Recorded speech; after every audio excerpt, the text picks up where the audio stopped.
The following program is brought to you by Naleo TV, the People's Platform. Hi, I'm here with Laurie. She is one of the founders of Haka. Laurie, let us know, what does Haka stand for and when did you guys get started? Okay, so we are the Hawaii Animal Kuleana Alliance, and we came together in 2018 during the Kilauea eruption. We were just a ragtag group of people that just came together. We didn't know each other at all. We saw the need on the internet, and so we ended up forming a Facebook group, which was kind of now we call them digital hubs, right? So that provided information, connected resources, and then it also connected people that just wanted to help. And so those people, and along with us, just started going in with trailers, and if people needed help, we were just there to help evacuate animals when they needed it. And then and we're talking everything from birds, sheep, horses, to your pets, your cats and dogs. And then we were able to help in the shelter once people were in the shelters with their pets.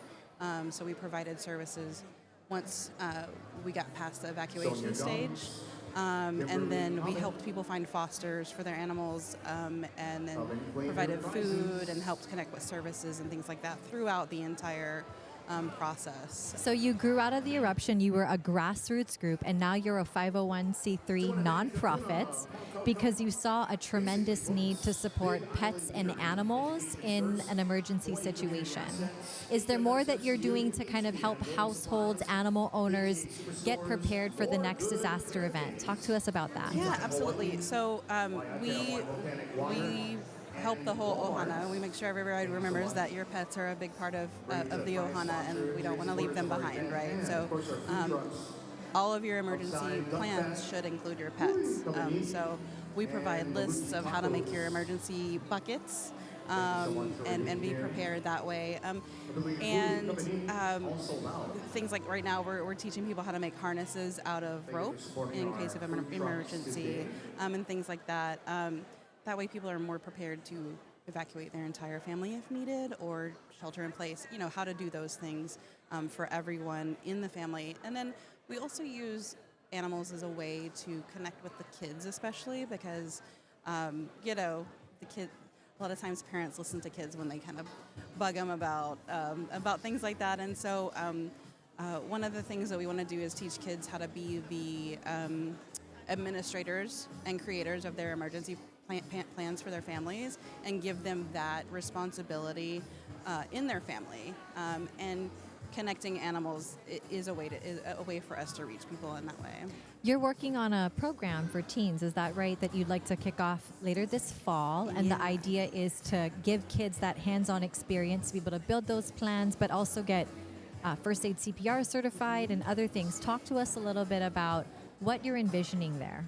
Yeah, so we really want to teach the kids a lot of what's in this room, the science parts of it, the preparedness parts of it. We want to bring in the culture. Our team, our leadership in our team is Native Hawaiian, so the culture is always really important to us. And so for our teen program, we want to really teach them just how to be ready, how to create that plan.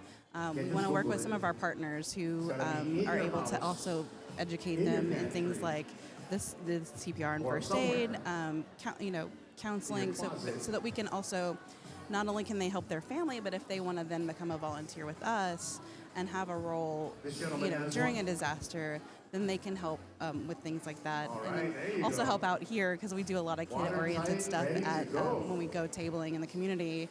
And so we can always use help with I love that you are working to build capacity and a sense of agency in our youth so they can see themselves as community contributors. Absolutely. They just need a chance, and then need to be trained up, and I really think that they're going to be a tremendous support.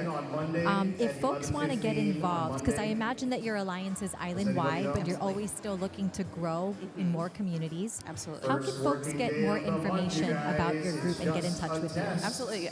We can be found on all the socials at 808 Haka, 808 HAKA. So you can find us everywhere. We also have a great Facebook group called Haka Ohana.